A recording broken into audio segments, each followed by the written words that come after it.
കേന്ദ്ര സംസ്ഥാന വിഹിതമായി 8.6 കോടി ഉൾപ്പെടെ 21.6 കോടിയായിരുന്നു പ്രതീക്ഷിത മൂലധനം.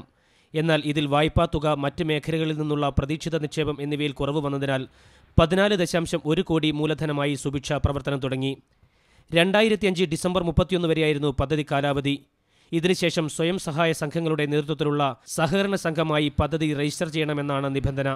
സുഭിക്ഷയ്ക്ക് കീഴിലുള്ള 700 സ്വാശ്രയ സംഘങ്ങളിൽ നിന്ന് നിർവാഹക സമിതിയെ തിരഞ്ഞെടുക്കുകയും നിർവാഹക സമിതി തിരഞ്ഞെടുക്കുന്ന ഭരണസമിതി സൊസൈറ്റി പ്രവർത്തനങ്ങൾക്ക് നേതൃത്വം കൊടുക്കണമെന്നുമാണ് പദ്ധതി നിർദ്ദേശം.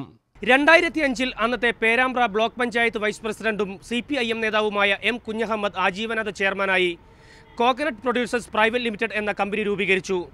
2007 ജൂൺ മാസത്തിൽ സുഭിക്ഷയുടെ ആസ്തികളും നടത്തിപ്പ് ചുമതലയും ഈ കമ്പനിക്ക് സർക്കാർ ഒരു ഉത്തരവിലൂടെ കൈമാറി. സർക്കാരിന്റെ പണം പ്രൈവറ്റ് ലിമിറ്റഡ് കമ്പനിയുടെ അക്കൗണ്ടിലേക്ക് വഴിമാറ്റുന്ന വിചിത്രമായ ഒരു നിർദ്ദേശവും പേരാമ്പ്ര ബ്ലോക്ക് പഞ്ചായത്ത് ബാങ്കുകൾക്ക് നൽകി. തങ്ങളുടെ ലോൺ സംബന്ധിച്ച് തീരുമാനമെടുക്കണമെന്ന സ്വാശ്രയ സംഘങ്ങളുടെ ആവശ്യത്തിന്മേലായിരുന്നു ബ്ലോക്ക് പഞ്ചായത്തിന്റെ ഈ നീക്കം. ഇതോടെ സംഘങ്ങളുടെ നിക്ഷേപം സുഭിക്ഷയുടെ നടത്തിപ്പ് ചുമതലയുള്ള കോക്കനട്ട് പ്രൊഡ്യൂസേഴ്സ് പ്രൈവറ്റ് ലിമിറ്റഡ് എന്ന കമ്പനിക്കായി.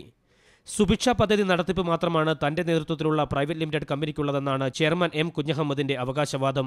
4 കോടിയോളം രൂപ സ്വാശ്രയ സംഘാംഗങ്ങൾക്ക് ഇതിനോടകം വേതനം നൽകിയതായും അദ്ദേഹം അവകാശപ്പെടുന്നു.